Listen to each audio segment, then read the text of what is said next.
we do better when we're connected as a community, as individuals, right? You see that in, the research on centurions living in these different spots all over the world. We try to isolate and say, is it the food? Is it the this? Like, what is it that what's the magic? And so much of it comes down to community, right? And the way we coexist and the way we live integrated, supported lives.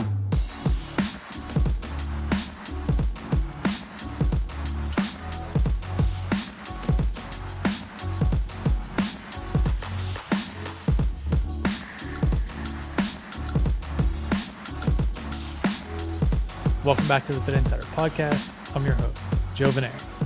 Today I'm joined by Rebecca Parekh, co-founder and CEO of The Well. In this episode, we discuss the company's integrated wellness offering, spanning membership clubs, hospitality partnerships, and real estate developments. Plus, we talk about health-focused third spaces, the growing demand for preventative wellness, and unmet consumer needs across the industry. Let's get into it. Today's episode is brought to you by EGYM. EGYM provides fitness and health facilities with smart workout solutions built on its ecosystem of hardware, software, and partners. But it's more than cool tech. Their connected training experience delivers business results while helping members reach their wellness goals. If you run a gym, health club, YMCA, or any kind of fitness facility, you should check them out. Visit egym.com to learn more. Hi, Rebecca. Welcome to Fitt Insider. Thanks for joining us. Hi, Joe. Thanks for having me. Excited to be here. Yeah, lots to chat about. And I think both as it relates to The Well and the industry at large, but and I'd be curious to hear you describe it. How do you define or describe The Well when somebody asks like, hey, what is that? Oh, it's a membership club. What all goes into that and how do you kind of characterize it? It's funny you ask the specifics around that question, because I found early days when trying to give the elevator pitch or speaking on panels that literally just what is to encapsulate the breadth of what we do is always the hardest soundbite. So The Well is your one-stop shop for wellness. We integrate modern medicine and Eastern healing, focusing on whole person care. So what that means is we've brought together a multidisciplinary care team of thought leaders and experts spanning different categories of preventative health. So functional medicine, Ayurveda, Chinese medicine, energy medicine. And we've brought together a clinical team that has helped us develop need state protocols. So looking at managing stress and anxiety, sleep, gut health, right? Common things that so many New Yorkers, which is where we started, and folks around the world are navigating. And so when we first opened our doors in our first flagship location, really the idea was to bring together this breadth of modalities and have integrative care. So co-locating food as medicine, massage as medicine, fitness experiences, social and community, retail, really thoughtful, well-curated products, all in one space, right? And then bringing together the care team to put this integrated offering at the center of people's lives. So much of what we're trying to do at The Well is meeting people where they're at and helping make wellness at the center of their lives. A lot of the things that you're talking about now, it's East meets West and holistic and social and, what could be characterized as buzzwords, but certainly like top of mind for people right now. And you started kind of pre-pandemic, and the shift, if you think of them like BC and then, after, is like the prioritization and the kind of thought process around personal well-being is different. And also at that time, starting pre-COVID, maybe with like a different vision. So could you just talk about like, how did you arrive at this kind of solution or even, concept at that time, and maybe how it's shifted since then? Yeah, absolutely. So East meets West is really my whole life. I grew up in the States. My father is from India and my mom is from America. So I spent my childhood growing up in the US and spending summers in India visiting my family and learning about Ayurveda and meditation really through all of my relatives. But interestingly, my mom, who did not grow up in India, started practicing yoga and studying yoga in the 60s when she was living there with her dad. So for me, my wellness journey starts with my mom. She was teaching yoga when she was pregnant with me in the 70s. So I've truly been practicing my whole life. And so I feel like I have always sort of embodied the integration of these two cultures. And it's really shaped my worldview and how I think about health and wellness for myself as an individual, and how I first became inspired to create this offering at The Well. I studied evolutionary biology and biological anthropology at the University of Michigan. And so that work really led me to have a very strong curiosity about cultural traditions and how different, societies and generations grew and lived and evolved. And I had the chance to meet Jane Goodall right when I graduated school, and I heard her lecture, and I've traveled to Tanzania and visited the JGI Institute, and was able to see her work firsthand. And one of the things that I think really shaped my original worldview was Jane's approach to systemically solving problems. So she has a systems approach to, it started as chimpanzee conservation. And I was so inspired by her approach to problem solving. And that really shaped the framework of how I started thinking about holistic health and well-being. For me personally, my earliest inspiration for the well was really as an individual looking for a space like this. So I, grew up around this. My mom was exposing me to Reiki and Qigong and taking me to Tai Chi workshops when I was in middle school. She introduced me to somatic healing at a really young age. And so all of these really rich, vast modalities helped me grow as an individual and as a young teenager finding my way in the world. And I felt like I had this incredible toolkit so that when I started navigating young adulthood, I had these tools to fall back on. My career started in finance. I worked at an investment bank for the first 10 years of my career out of undergrad. And I realized that I had become so disconnected from my wellness routine. It was so hard to find healthy food solutions and good quality sleep when you're working in an environment like that. You're in early, you're out late. And I knew that there was all of these vast offerings that existed in New York City, but they were spread out, right? You went to this place for one thing, this place for another thing, running around the city trying to carve out support for a wellness routine in very limited free time. And so I'd spent time visiting destination wellness locations and was really inspired by that integrated model where you go to a place and all the things are right there. And so after an incredible weekend, I did a retreat at a place called Miamo in Sedona, Arizona back in 2009. And my colleague that we were on our way to a finance conference. It was actually a leverage finance conference in Phoenix. And my colleague suggested that we go spend a weekend at this incredibly restorative place. And 3 days, I sat there in their meditation dome and I just thought to myself, why does this not exist in New York City? Like, I want to go here every single weekend, and you have to carve out time, get on a plane, fly somewhere. I wanted to figure out how to bring that destination wellness to a city like New York. Yeah, I think it's something that a lot of us run into as we try to live a healthier lifestyle. It's like, oh, I have to go to my doctor here, and I have to go to yoga class here, and I have to go to a nutritionist here. And I'm trying to put all these pieces together, and it really maybe doesn't exist in an integrated way. When you started maybe floating, workshopping this idea, talking to people, I'm sure looking for locations, raising funding, was that well received? Was there pushback? How was like the reception and interest from other folks beyond yourself? So early days, so kind of light bulb moment for me was September 2009. And for early 2010, it was kind of all I could think about. And anybody, at the time, a lot of my clients were real estate developers or investors when I was working in banking. And so anybody who knew anything about physical spaces, I would ask for advice on how would you go about doing something brick and mortar in New York City.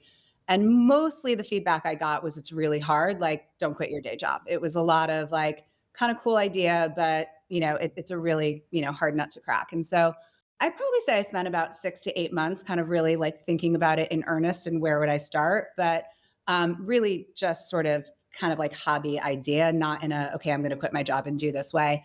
And I did ultimately decide to leave finance in 2011. And I co-founded a healthcare nonprofit with an incredible doctor that I had known for a long time and another woman. And the three of us came together and started funding neuroscience research. And that kind of got me into the healthcare space a little bit more directly. And eventually that work indirectly led me to meet Deepak Chopra. And he was looking for somebody to help really look at a bunch of the different projects that he was working on and support him in his next phase of growth. And so he hired me as his chief operating officer to build some business synergies and create some new products and initiatives. And so it was during my time working for Deepak, who's just so incredible and someone I learned so much from, that I kind of came back to this idea and was like, this point, it's now 2015. And, 6 years later, I'm thinking, I'm still looking for this as a consumer. And now I'm talking to all of these doctors and all of these clinicians, and they're all looking to practice in a more integrated manner. I, had an amazing sports medicine doctor that I was personally seeing, and he asked me for an introduction to my yoga teacher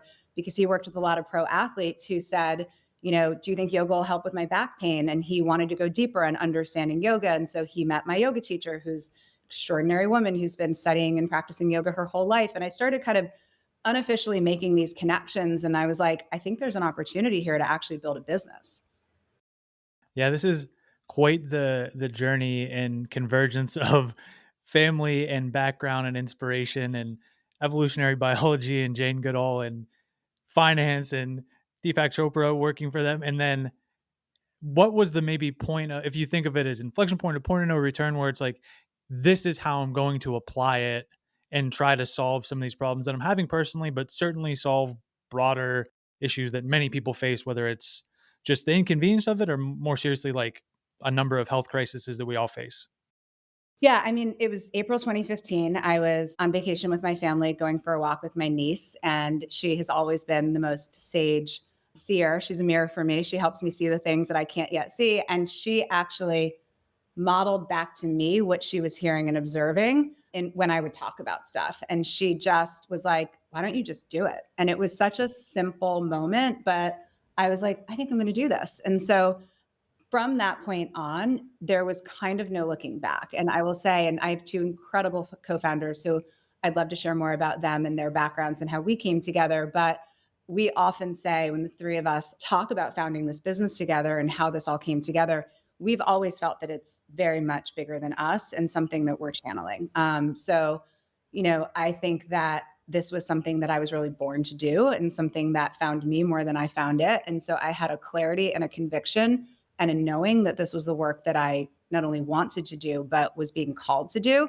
that really just kept leading me down a path. And the doors that have opened, the people that we've met, the sort of like luck and circumstances of how partnerships were formed and forged. When you kind of look backwards and you see all the dots connecting, it just feels like it was just all supposed to unfold this way. So it feels very predestined for all of us. And I think that we've navigated a lot of roller coasters, right? We opened our doors in the fall of 2019. We had 5 months of operations before we were shut down in response to COVID and the pandemic, and we were closed for 13 months. And so there have been so many ebbs and flows, but I think what we've done throughout the journey is really just stay resilient and nimble and try to flow and just let the journey take us where it's supposed to go. And that served us well so far. Yeah. And embracing all of that, talking about like the opening the doors and then immediately kind of having to close.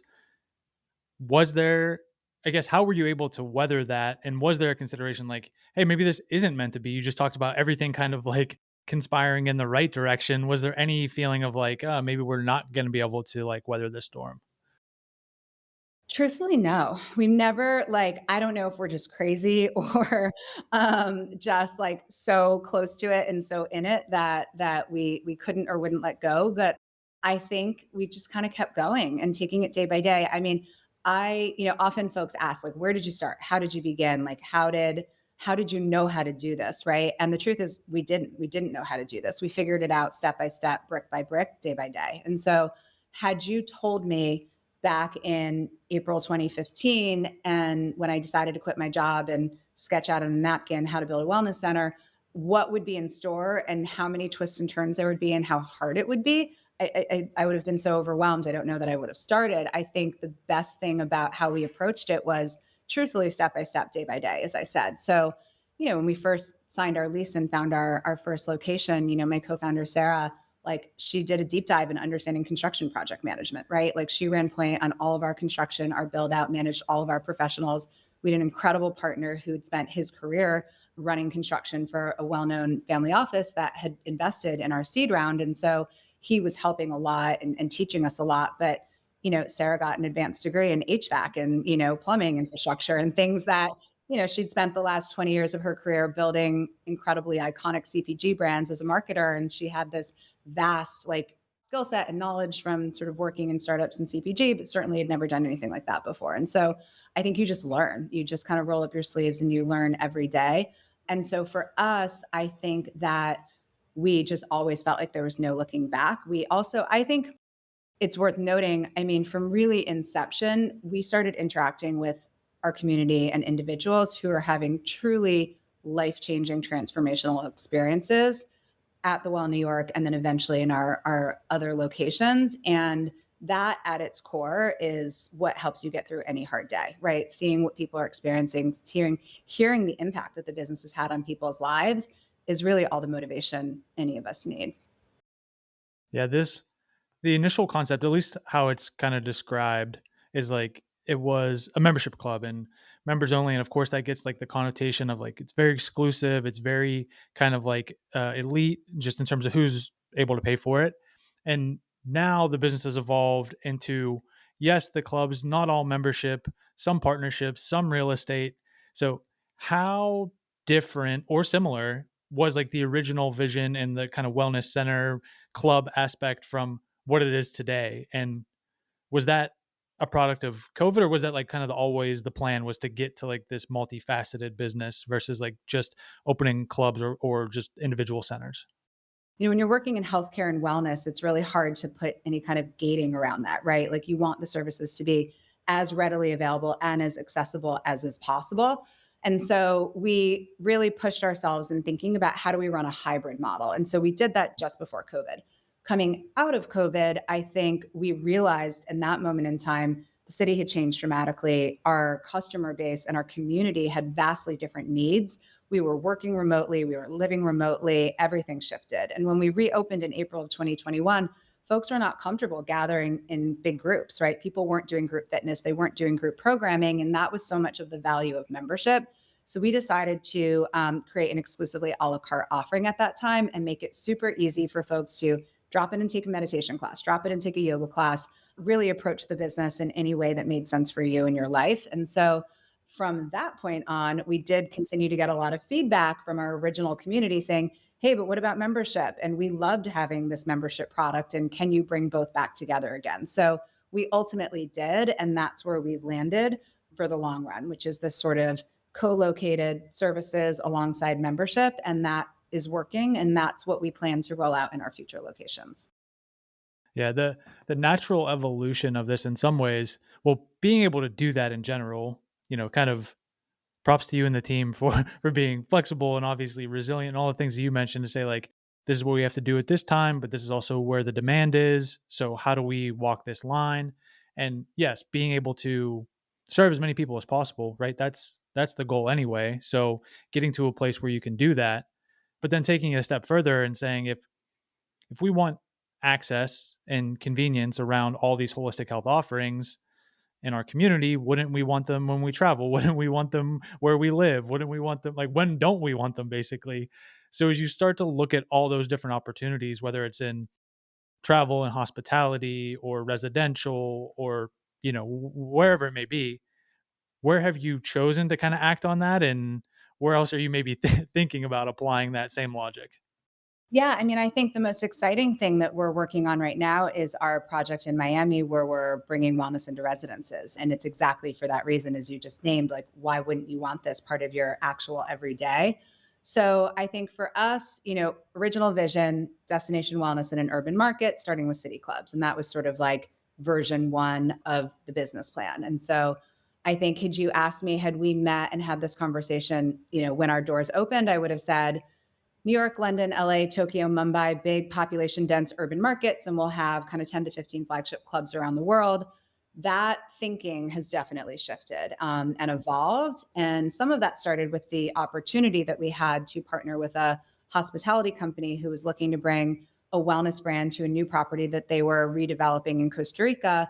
And that opened the door for a partnership where we now have an agreement where we work together on 3 different properties of theirs in their hotel portfolio, and we provide the wellness services for those hotels. And so that brought us to a retreat setting right before we even expanded out of New York City. So I never would have guessed that our second location would have been in Litchfield, Connecticut, but it was an incredible opportunity. And we found this amazing partner, this amazing space, and had this great opportunity to expand the brand and reach more people in a way that really made sense, especially, during 2020, we were closed in New York, right? It wasn't a time when we could have opened new locations in cities in that moment in time, certainly not on our balance sheet. And so for us to be able to partner with an existing property and bring wellness content and programming to a community that was looking for it was such an incredible opportunity and the first evolution of the brand.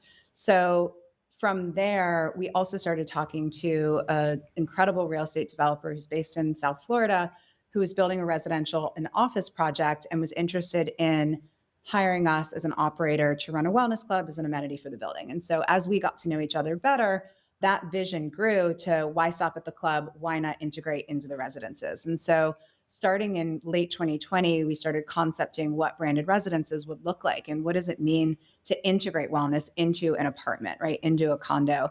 And we were so inspired about the opportunity there. And our partner is incredible and such a visionary. And so we've now built this incredible ecosystem. It's 400,000 square feet. Construction's underway, and there's a residential building, there's an office building, and we're doing all of the wellness programming in the club, all of the wellness programming for all the office residents. So employers can now offer, wellness in their offices to their teams every day. And then we have all of these incredible design features, amenities, space planning, everything from hardware and software, as we like to think about it, programmed into the residences so people truly can actually have this at the center of their lives. And so most of the demand that we're seeing is similar projects, so real estate developers in different markets that are approaching us, asking us to really solve a need, which is providing wellness services to their community. So whether it's a hotel, an office building, a residential building, we're real estate agnostic, right? When you think about what we do, we bring together our integrated offering, right? So this multidisciplinary, holistic approach to wellness, where we design, operate, and develop content and programming in any market. And so we can flex up, we can flex down, and it allows us to just reach a lot of people in an efficient way. The Fitt Insider Podcast is brought to you by our friends at EGYM. This is an exciting partnership for us, and not just because EGYM makes some of the most innovative fitness products out there, but because the entire EGYM team, led by their CEO Philip, is committed to making health, fitness, and well-being more accessible for everyone. And that's a mission we can get behind. By combining their smart equipment with integrated software and hundreds of connected partner brands, EGYM helps fitness facilities stand out by delivering a personalized, gamified workout experience that improves outcomes and member engagement. So if you're a gym or health club operator thinking about how to best serve your members while driving business results, go see what EGYM is up to at egym.com. Yeah, this point, I think, is particularly of interest to other folks who are thinking about building a brand and offering and what those different services look like.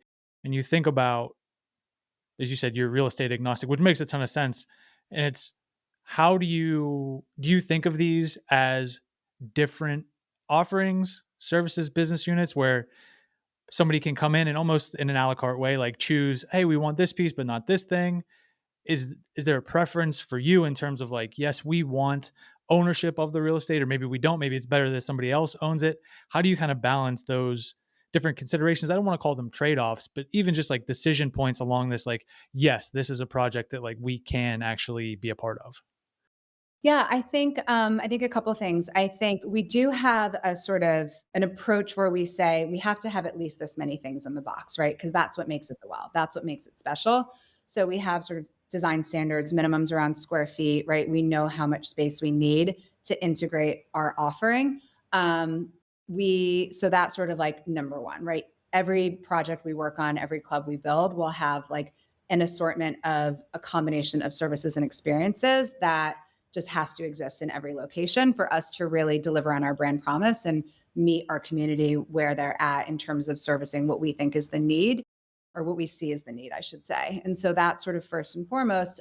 And then in terms of, we care a lot about the details. We sweat the small stuff. I think that's what makes us special. And so we find partners who really appreciate that and value that and want that from us. And so I don't think that we'd be able to take on a project with a partner where we didn't feel like we were mission aligned or vision aligned or brand aligned, right? So, we run a cafe at our club in New York, and we have, an incredible team, and we've spent so much time thinking about, what does food as medicine look like in a restaurant in New York City? How do we bring that to life? Our sourcing standards, right? The oils that we cook with or don't cook with, right? The where and how we source our ingredients. I mean, we've spent years studying and researching and thinking about the food chain aspect of our business. And so much of what we do in the restaurant is informed by our chief medical officer and our health coaches and our view on food as medicine. And so if we are going to have a cafe in any of our future locations, it has to stay at that brand standard, right? The reason why we offer food is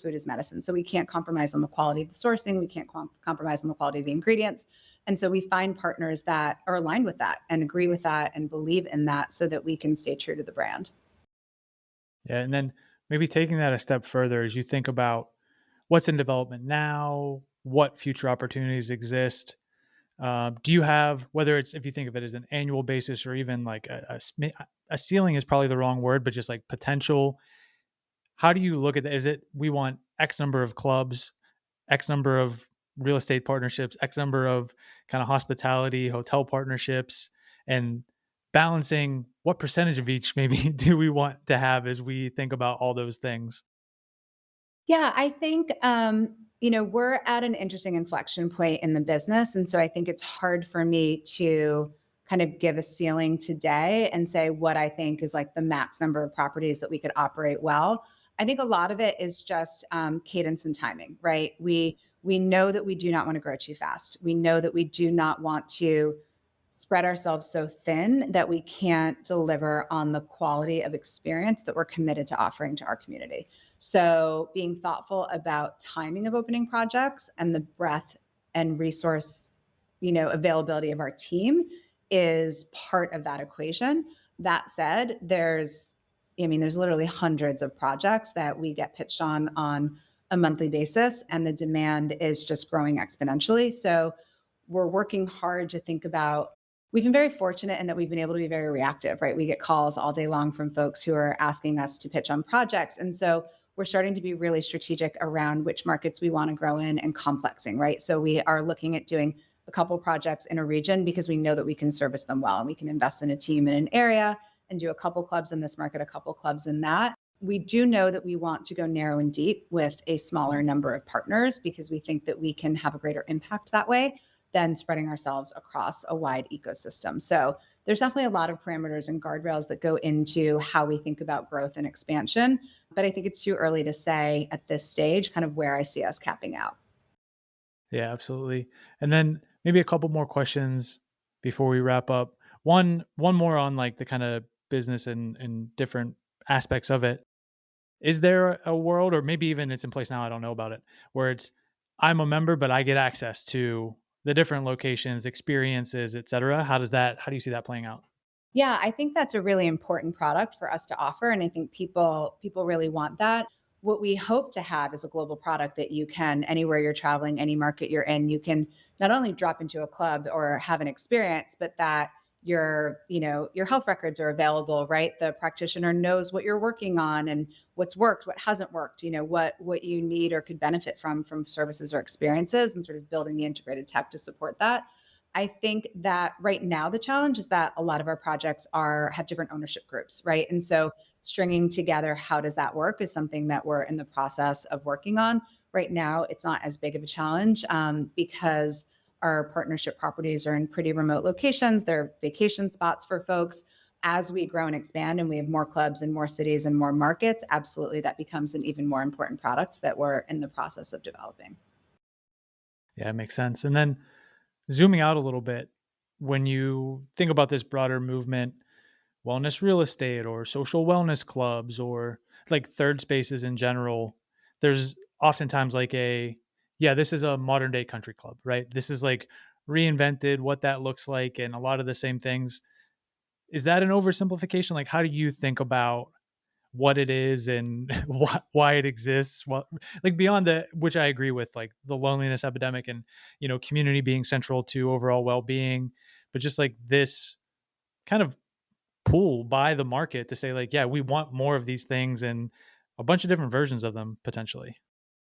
Yeah, I think it's been a fascinating evolution in the industry, right? I think about, what we've seen happen sort of pre and post COVID in the industry and the growth and the expansion of just social clubs in general and then wellness as a category. I think that we are, going back to studying cultures and studying, primate populations and looking at social gathering, right? Like we do better when we're connected as a community, as individuals, right? You see that in, the research on centurions living in these different spots all over the world. We try to isolate and say, is it the food? Is it the this? Like, what is it that, what's the magic? And so much of it comes down to community, right? And the way we coexist and the way we live integrated, supported lives. And so I think that people are feeling a need and a desire for connection and community. I think that technology is really separating us. And so I think there's this sort of response to the digitization of, socializing, where people are like, I actually want to be in real life. I actually want to come together. And so that's driving, right? That's a trend that's not going away. And then I think the way that people socialize has changed, right? And then when you kind of look at an individual relationship to health and wellness, I mean, it's such a big word. Wellness is such a loaded word now. What does it even mean, right? What is wellness to you? What is wellness to me? It's different, right? There isn't a one size fits all approach to wellness. What I need on any given day, like even for me on an individual level, it's dynamic, not static. What I need today is different than what I needed 10 years ago and will be different than what I need in a few months' time, even, right? And so I think first on an individual level, wellness is a moving target. And then for us collectively, right, we all are coming at this from different places of privilege, different places of experience, right? And so you can't have a monolith, right? You can't have this one thing that is like meeting everyone's need. And so I think it's really great that there are so many different types of experiences and so many different types of brands that are coming to market to address like the varying needs and the vast need in the wellness community. So I think individuals are like, hey, there's a better way to live, right? I don't need to be burnt out and exhausted all the time. I don't want to do this anymore, right? This is not serving me. Okay, so what does that mean? How does that impact my decisions around career, my decisions around relationship, my decisions around where I live? And so I think that you have this like cultural zeitgeist, you have this consumer that's really leading business innovation that's trying to chase this demand that ultimately I think will lead to a big, fairly significant shift to how we live our lives. It's something I think about quite a bit because I come to the industry a little bit different in that it was sports and then primarily fitness, but then having the opportunity to play, college football where it's like you have access, you get everything, right? All my decisions around nutrition or programming or treatment or injury, like all of that was taken care of for me. And so now as I think of where things are going as it relates to the fitness industry, it's like, yeah, it only makes sense that a gym would offer all of this. Like you would have the treatment and diagnosis and nutrition and all those aspects. And they're not able to put that together to this point. And so that you're kind of coming at it obviously from a different perspective in terms of wellness and holistic health and preventative and then treatment. Does everything go in this direction where it's being bundled? Like, do you see it evolving industry wide that way, or maybe not? Maybe there's an alternative that's better or different. It's a great question. I think part of the challenge is that things are moving so fast, right? Like demand is growing, businesses are evolving, but the science is changing too, right? Like every day there's a new diet and a new definitive way that we're all supposed to eat, right? And so I think that for a gym to offer functional medicine, right? Where if every fitness facility is trying to do expanded blood testing and diagnostics, so much of it comes down to who's actually looking at those labs, right? Who's actually making the recommendations. And one of the things that I've learned most from working with our clinical team is that there isn't just a one size fits all answer, right? You can't just say like, this is the answer for stress and this is the answer for sleep. It's all so individualized. And so I think the amount of clinicians and doctors and folks who would have to be trained in order to have that level of care across all of these facilities is fairly vast, which is why I think there's a lot of companies that are trying to sort of scale this using tech and AI, which I think will work to some extent. But my thoughts on sort of tech innovation in the wellness space as you and I have chatted about before. So I don't know that it's going to lead us to the best solution either. So I think that there are some inherent challenges to scaling preventative health in every corner of every market, but I think it's important and I think people want it. And I think businesses are working really hard to figure it out.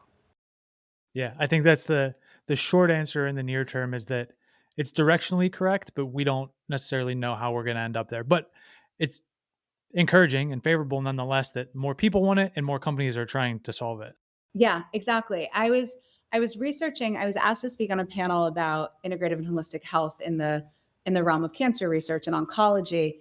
And I wanted to make sure that I was, being responsible in kind of what I was talking about and sharing. And so I was doing some research and spending some time with some sort of traditional cancer specialists and oncology doctors around what, from their perspective, they felt was evidence-based and impactful in the realm of holistic care. And, everything from macrobiotic diets and, therapies like Qigong and other sort of movement experiences that have been studied and researched in the context of cancer. And what was interesting to me is that there was so much good research. There was so much good data. So much of it was widely available on websites of various medical institutions and organizations.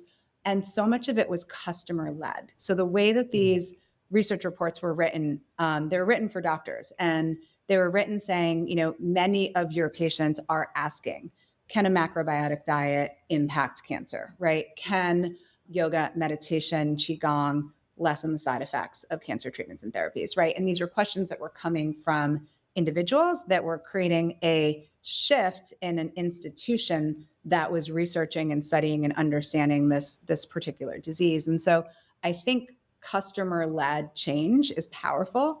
And so I think it's really good that we are all asking for these services and asking these questions in our places of work, in our healthcare facilities, wherever we're going. And so I do think that customers will continue, individuals be at the forefront of sort of shifting systemic institutional thinking.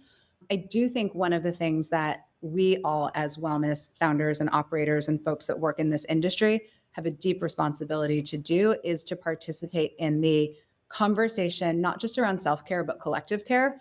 And what does it look like to actually have a society that is more well? And what does it take to get there? And addressing things like wellness equity and food as a social justice issue, and really doing the work on a systemic infrastructure level, right? So one of the organizations that we work very closely with and have since, early days of the business is really tackling this at a government and a policy level, right? And sort of working with legislators and working with the NIH and working with organizations to better understand food as medicine, to figure out how to solve access issues to wellness services for Americans, right? And then hopefully sort of taking this model and expanding globally. So I do think that there's a lot of work that needs to be done on collective care more than self-care. And I think that there's a lot of really incredible organizations and smart people doing amazing work in the space. And so I think a lot of the private sector businesses kind of rallying together and supporting some of these institutional organizations that are trying to help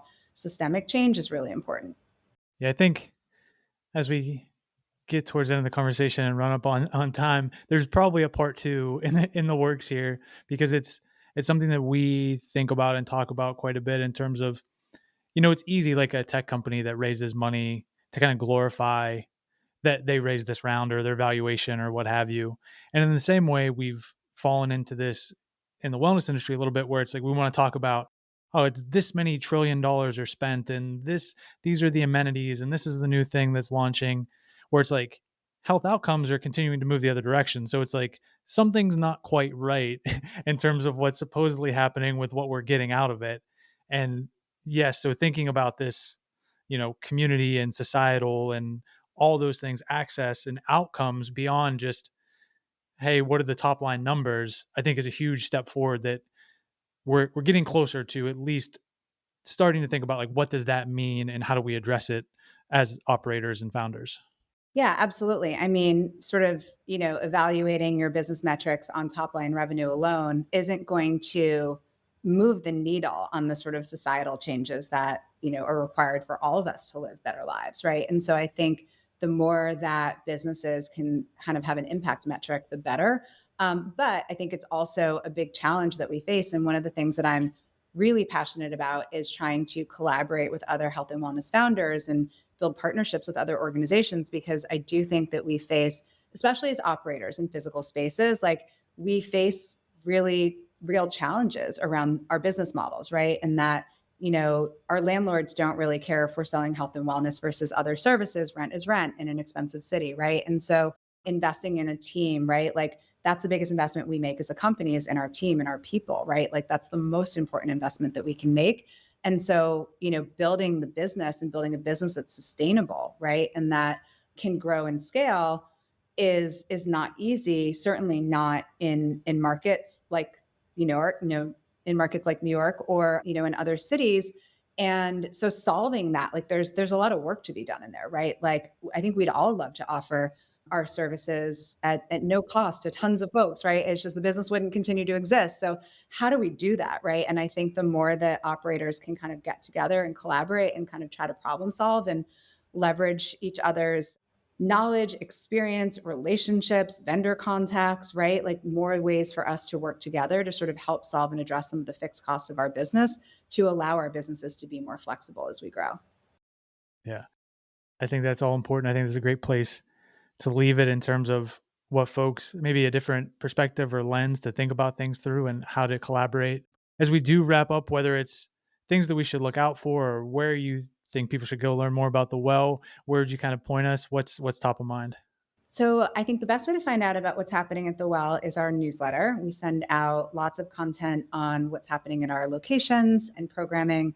We have a really robust programming calendar and great thought leaders that come through our spaces all the time, kind of spanning all different topics in health and wellness. So I would go to our website, which is the-well.com, and sign up for our newsletter. So that's number one. And then you can follow us on Instagram at The Well for other exciting updates and happenings.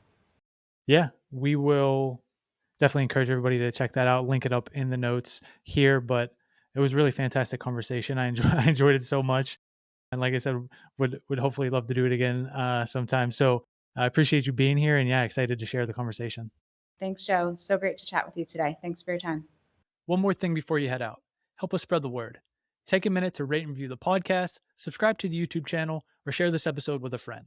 And if you like conversations like this, you'll love the Fitt Insider newsletter. We send it every Tuesday. The link is in the description. Thanks again for listening. We'll see you back here next week.